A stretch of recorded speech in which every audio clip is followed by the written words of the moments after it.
Hey, DOOLigans, this is Mr. DOOLigan again here. Welcome to another episode of Dishin with DOOLigan, episode 6. Now, let's get started with today's episode. It was a pretty interesting episode. A lot of stuff happened. One or two WTFs happened this episode that I was kind of like, what is going on?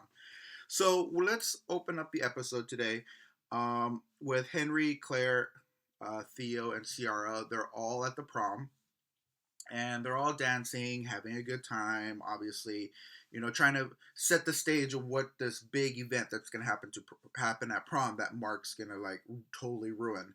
And it cuts to Mark drinking some alcohol from a flask. So, that's usually how troubles or problems happen at situations. It's always somebody drinking, and then we're going to see what goes on. Next, we cut to Summer and Maggie. Maggie's getting her therapy in the hospital, and Summer asks the physical therapist, if she can teach her how to do therapy on the legs, to massage them, to have the circulation, and so Maggie can start walking again. And Maggie says that's cool. So I guess Summer's gonna be her physical therapist now. And so that was a little short clip of that, and then we cut to Kate and Deimos, and we find out that Kate has finally signed the papers and sold Basic Black to Titan, and now she is co-CEO of Titan. Now, um, I don't know what this storyline is going to. Maybe I'm wondering if maybe even Kate has some ulterior motives here. Maybe she's just trying to bring down Deimos. Also, we don't know. I mean, that would be an awesome twist. Um, because I know she's always looking out for herself. So we'll see how that plays out. And then we cut to Nicole and Victor in the hospital, and they're talking about this plan of theirs that they're bringing up, and of course, Nicole accepts the offer, and after she accepts the offer, now she wants to know what she's going to get out of it. I mean, of course, Nicole loves Maggie, and she wants to do it for Maggie, but she also has to get something out of it herself. So that's what they're going to be talking about. And then after we cut to Rafe and Hope, and they're still on their little cheesy '80s date, and I'm just not feeling this.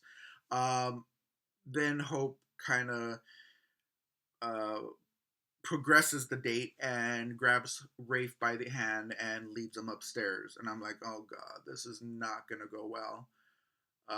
So well, so, yeah, I'm just not wanting. I'm just not looking forward to that scene.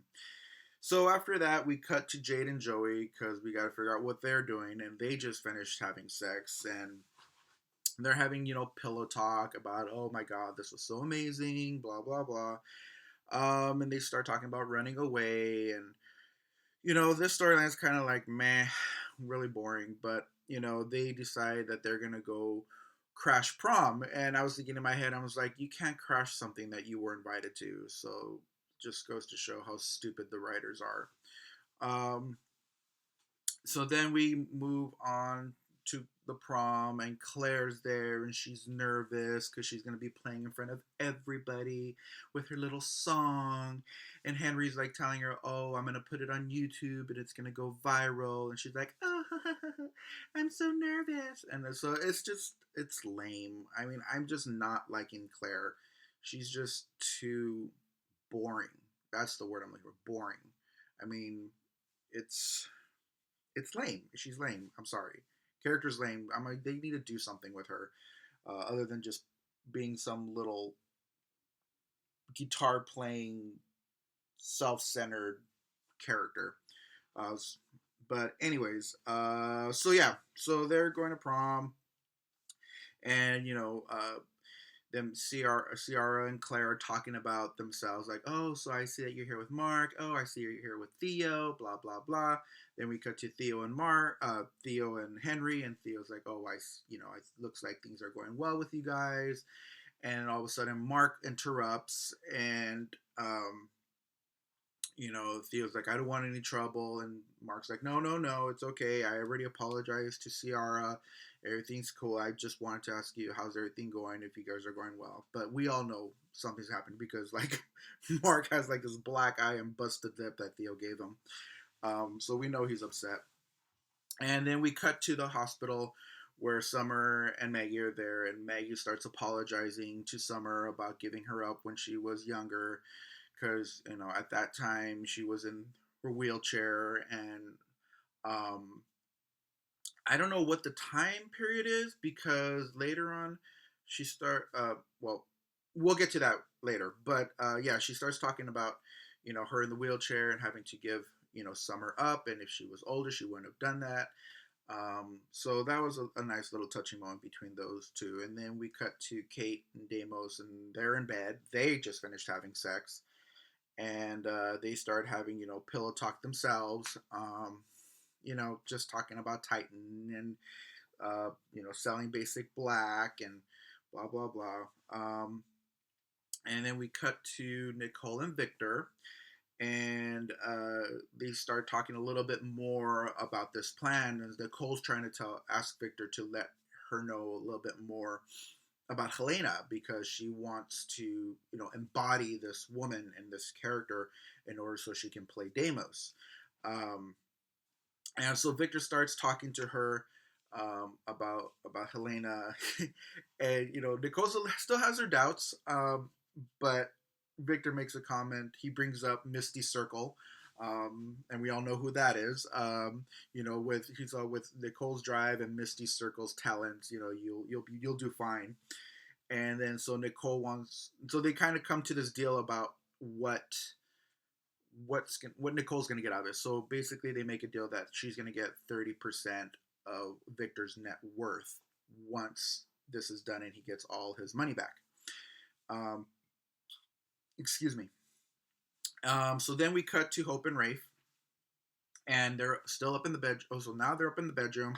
They still have all their clothes on. Thank God they have their clothes on, so they're not in bed. Well, they're in bed, but not in bed. And so they start making out, blah blah blah, and then all of a sudden Hope stops Rafe and is like, no, I can't do this, and Rafe is like, okay, I understand. And she starts bringing up, she's like, I can't do it in this house, I can't do it in this bed, I can't do it, da da da. And I'm thinking in my head, okay, so Bo still has this influence on her, or his presence in this house. But you know what? You know whose name she brings up after she makes that whole speech? Aiden. Really, really, Hope that's the person. That's the go-to person that you're gonna go to is Aiden. I can't on this bed because of Aiden. I can't in this house because of Aiden. Really? What the? What the hell? Oh, Hope. It's Bo. Bo's the reason why you can't do this. Aiden is nothing compared to Bo. Oh, this is what angers me about these stupid writers. It's like they're trying to erase Bo from the history of Days, and so this just gets me so upset. Um, oh, I'm so sorry, guys. I forgot to send out my tweet. I don't know if it's gonna be a little bit late, but I'm sending out right now. Hope you guys get it. Maybe send me a question. I totally forgot to this. I'm sorry. I'm sending out right now. So we'll see how that goes. So yeah, that's what really, really angered me today. Is like this was a perfect reason to bring Bo back into, just to mention him, and she talks about Aiden. It's like, ugh. Anyways, moving on. So we go to prom, and Mark is there, still upset, and he overhears, Ciara and Theo saying, "Oh my God, this is gonna be the best night of my life," and blah blah blah. And Mark always has this look on. He's like, "Don't con on it, bitch," talking to himself. And so we're like, okay, so what's gonna happen? And JJ and Jade, another lame couple, they're like, "Oh my God, this party is so boring. Let's make it better. Let's." And so they go sneak up to the DJ booth, and the DJ leaves the DJ booth. Why? I don't know. And ooh, Jade, she switches the labels of a USB that says 80s music. I'm like, oh, hey, we're so evil, we're so mean, we're so cunning.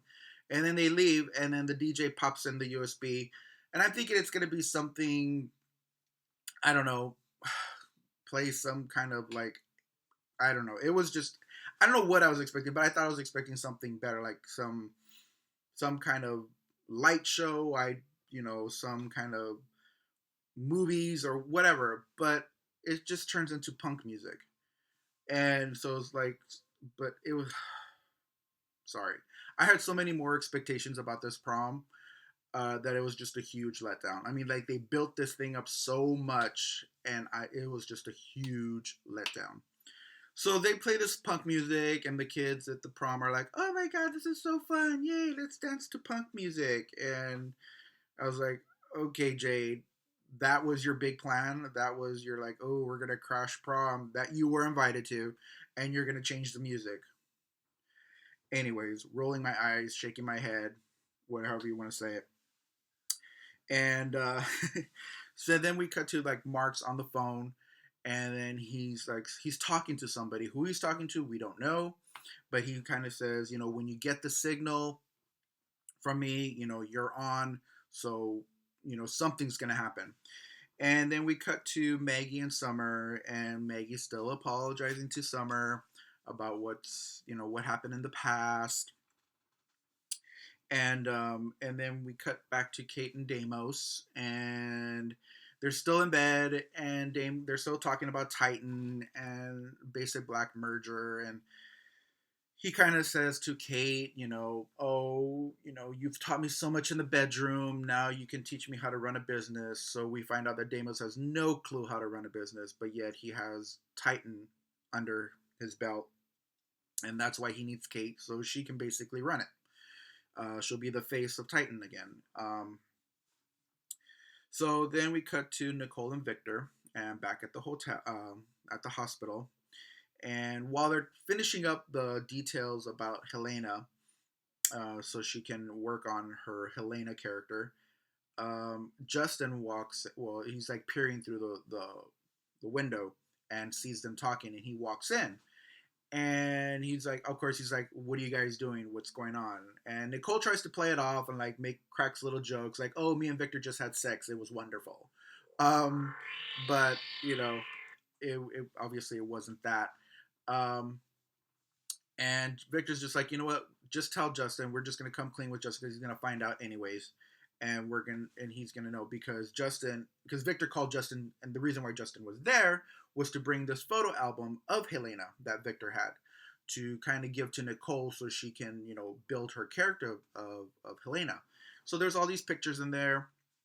She looks through it, and they tell Justin. Justin obviously gets upset because he's the DA, and of course he's like, "No, no, no," and Victor's like, "Yes, yes, yes." And then Justin just backs down because he basically always does to Victor because Victor raised him. So he was like, "Don't be mad if it blows up in your faces, but I'm stepping out of this. I'm out." But we'll see how that goes. And then we cut to Theo and Ciara at the prom, and um, let's see. Oh, I totally skipped over Claire's performance, but it wasn't that great. Lame. Anyways, so we cut to Theo and Ciara, and they get voted uh, prom king and queen, which was kind of weird because a couple episodes before they mentioned how they voted that out. But I guess they didn't because they said the reason why they said it was because it was an 80s thing. Another stupid thing of the writers is like, why the hell are you going to mention that they voted that out and then you're going to actually do it because it's an 80s thing? I'm like, so stupid.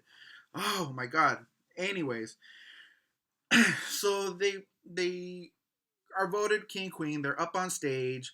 You cut to Mark being like, "Okay, guys, are you ready? Are you ready?" And here I'm thinking, okay, they're gonna pull like a Carrie stunt, like some pig's blood's gonna drop on them, maybe something's gonna spill on them and ruin this moment for them, because obviously Mark's and even admits it that he rigged the ballots so he can position them up there. So this even more gives me the idea that it's gonna be like a Carrie moment. But obviously it doesn't. Again, another letdown. Mark gives a signal, and all of a sudden there's the TV monitors at prom go on, and there's this really cheesy shaming video of Theo and Ciara. Like Theo's making some funny face, and it says special bus with an arrow pointing to him, and Ciara. There's a picture of Ciara drinking, and I forgot what the phrase was for her. but it was really lame. I was just like, wow, Mark, this is what you're capable of. You're no threat whatsoever. Um, and then here's where this really, really, really, really made me laugh. It was a little bit of a WTF moment, but it really made me laugh because all of a sudden Jade is like, "Do you see what I see?" And of course, Mark's like in the corner in the shadows, and then all the prom gang, they all look and they're like, "Yeah, we see him. Let's teach that punk a lesson." And then all of a sudden, the camera like pans through all, and they all have like this scowl on their face, like, "We're gonna get you." And it's like, what are they gonna do? Have a dance off? I'm like, it's so stupid. Like, anyways, cut to a commercial, come back. It's Maggie and Summer. They're still talking. Mickey gets a shout out, which is awesome because she's talking about the story about Mickey, how she was Mickey at that with Mickey at the time when she was in the wheelchair. So that's where I was talking about earlier. Like, where's the storyline? Like, did she cheat on Mickey and then have Summer, or did she have Summer and then she was with Mickey afterwards? I don't know. It's kind of weird. Maybe you guys can talk to me about it or let me know in the comments below. I don't know that where that fits in all together. But she was talking about how Mickey bought her some red shoes, which is of course the little charm, and then she says she's gonna dance again. And then Summer's like, "Oh, that's why I'm here, because this is the whole reason why I'm here is to watch you dance again." I mean, it was a little touching moment, but it was cute. And then we cut to Rafe and Hope at the Brady pub, and they're planning a weekend getaway. And all of a sudden, Hope gets this call, and it's Ciara saying that they all got arrested. What did they get arrested for? Listen to this. So they go down to the Hope and Rafe go down to the station, and um, Judge McNair, or I forgot what his name, Judge McNair, I think, is there, and he's all upset and blah blah blah blah, and then Hope's saying like, "Why are you upset?" So apparently, I don't know. I didn't know this. Maybe you guys did. Maybe I missed it. But apparently, Mark is the son of the judge, and the revenge that the gang got on Mark was that they spray painted his Mercedes Benz, which was actually the judge's car because Mark borrowed it for that night.